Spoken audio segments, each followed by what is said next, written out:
e Corinthians tem tudo para ser o jogo dos desesperados. E é aquele famoso jogo de 6 pontos, onde a vitória conta muito, então quem cai e quem fica de pé.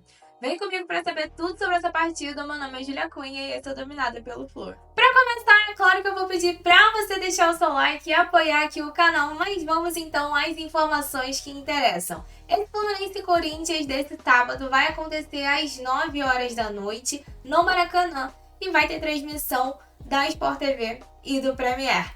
A nossa live de pós-jogo vai acontecer logo depois da partida, então eu espero por vocês aqui pra gente ter aquele bate-papo, aquela resenha maneira sobre o jogo. Agora então vamos falar sobre essas duas equipes, né? Esse jogo dos desesperados. E a disputa que torna esse confronto tão importante a essa altura da competição se deve à posição das duas equipes na tabela. As duas hoje se encontram na zona do rebaixamento, o Fluminense com 20 pontos em 18º lugar e o Corinthians com 21 pontos em 17º lugar. Sendo que o Corinthians tem um jogo a mais que o Fluminense. E a verdade é que as duas ainda são fortes candidatas ao rebaixamento esse ano. Isso porque, apesar das duas equipes terem demonstrado uma reação com os técnicos atuais, não tem uma gordura. Isso faz com que essa saída da zona do rebaixamento seja muito difícil. E nesse confronto direto, os jogos de 6 pontos se deve à missão de cada uma dessas equipes, que são duas. Uma, sair da zona do rebaixamento. Outra, afundar o adversário que tá nessa briga para garantir que você não vai voltar para lá. Por isso, o empate não é benéfico para ninguém, só a vitória interessa. Então, o Fluminense é vencer ou vencer nessa partida. Mas como o Flu vem para esse jogo, afinal, tem uma série de desfalques. Vamos então falar sobre prováveis escalações. O Fluminense, depois de um tempo, tem voltado a ter um número grande de desfalques por conta de questões físicas. O que, sem sombra de dúvidas, é uma questão bem tensa para o Mano Menezes escalar ao longo da partida. Só que dessa vez, além dos desfalques por conta de lesão, a gente também tem desfalques importantíssimos por conta de suspensão na última partida, né? Então vamos começar falando sobre esses jogadores que a gente sabe que não podem entrar por conta de suspensão. São eles, Ganso e John Arias. Já foi meio time embora nessa brincadeira. E o Mano Menezes também vai ficar de fora, porque também recebeu o terceiro cartão amarelo no jogo contra o Vasco. E aí, da galera com questões físicas, 3 nomes estão garantidos que não entram para esse jogo. O primeiro deles é o Diogo Barbosa, que fez uma artroscopia no joelho direito, ou seja, uma cirurgia, e inclusive não desfalca apenas para esse jogo, mas pode ficar de 1 a 2 meses parado, esperando essa recuperação, até ter condições de voltar aos gramados. O outro que surpreendeu a gente foi o Martinelli.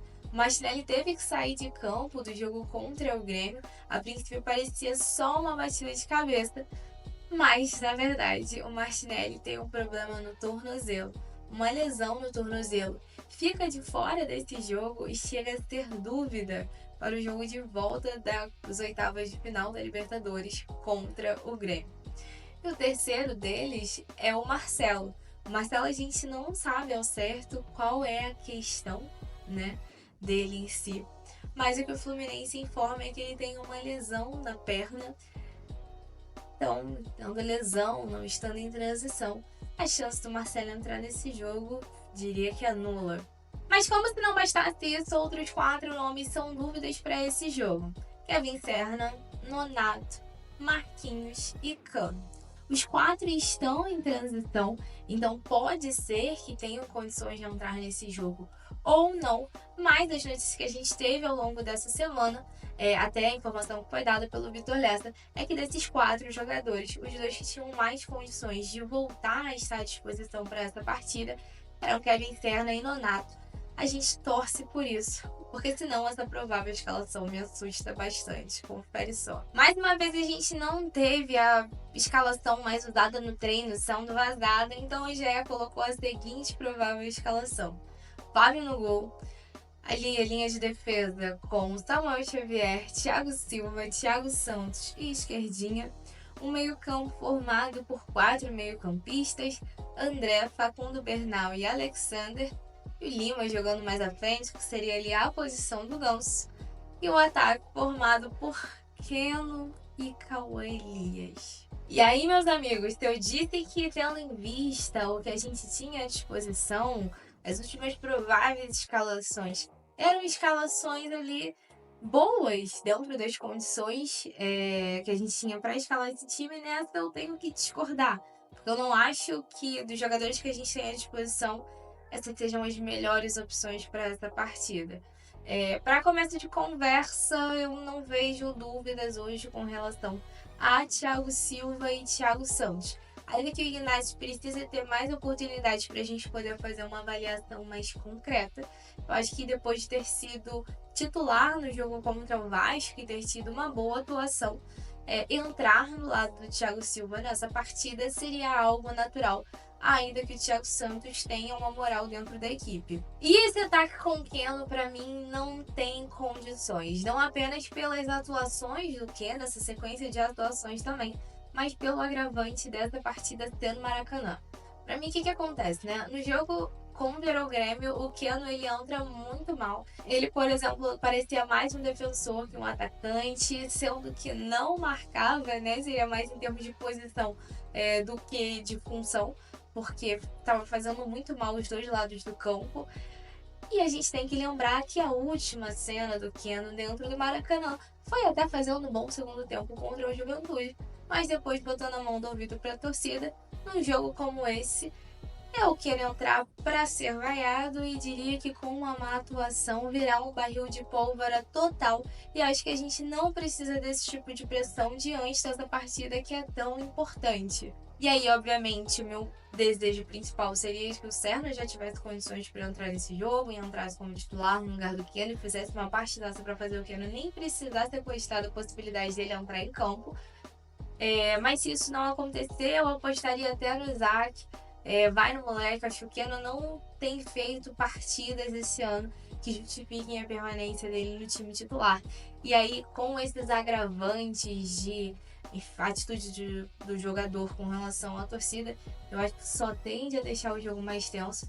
Na dúvida, coloca o moleque e confia que ele vai corresponder. E aí a gente vê como esse número grande de desfalques ele é muito complexo, né? Porque a gente poderia tentar outras coisas, por exemplo, coloca o Marcelo para armar esse time e o Lima ali na ponta. Não acho nem que seja o melhor posicionamento, mas é uma possibilidade. Mas que não é uma possibilidade nesse jogo, porque a gente não tem o Marcelo à disposição. Inclusive na lateral esquerda, o único jogador que a gente tem para ficar ali é o esquerdinha, que eu acho que sim, merece chance, merece continuar tendo oportunidade como titular. Mas acho um problema, né? A gente só tem basicamente um jogador para a posição, porque os outros dois estão lesionados. E tudo bem, tem ali o Rafael Monteiro, é uma possibilidade, mas que só teve experiência no Carioca, enfim, você acaba tendo ali no máximo 2 jogadores inexperientes, contando que um nem entra em campo. Mas deixe nos comentários a sua opinião com relação a esses jogadores que estão à disposição para entrar em campo. Você acha boa essa provável escalação? E até sobre essa formação com 4 homens de meio de campo, eu não acho ruim, tá? Esse formato. Acho que a gente viu o Fluminense fazer jogos consistentes com o Mano dentro desse formato. Eu acho que a partida contra o Grêmio estava sendo ali uma boa partida, se não fossem 2 falhas individuais que acabaram entregando o jogo. Mas assim, para mim, 4 homens no meio campo não é um problema. Agora, pra gente falar um pouquinho do nosso adversário. E o Corinthians também tem seus desfalques para essa partida. O primeiro deles seria o Ranieri, que teve uma lesão na panturrilha nessa semana, ou seja, é um desfalque garantido para esse jogo.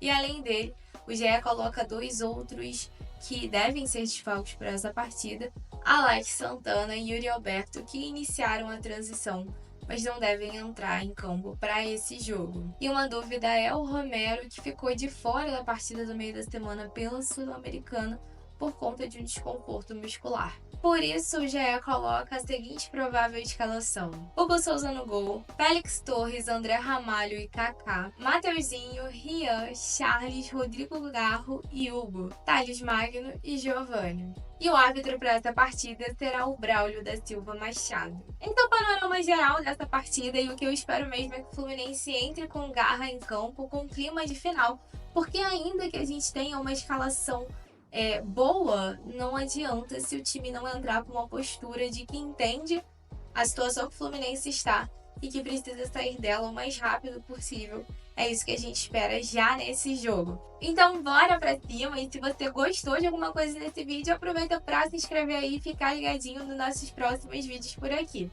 Tamo junto, um abraço, saudações tricolores e vejo vocês novamente na nossa live de pós-jogo.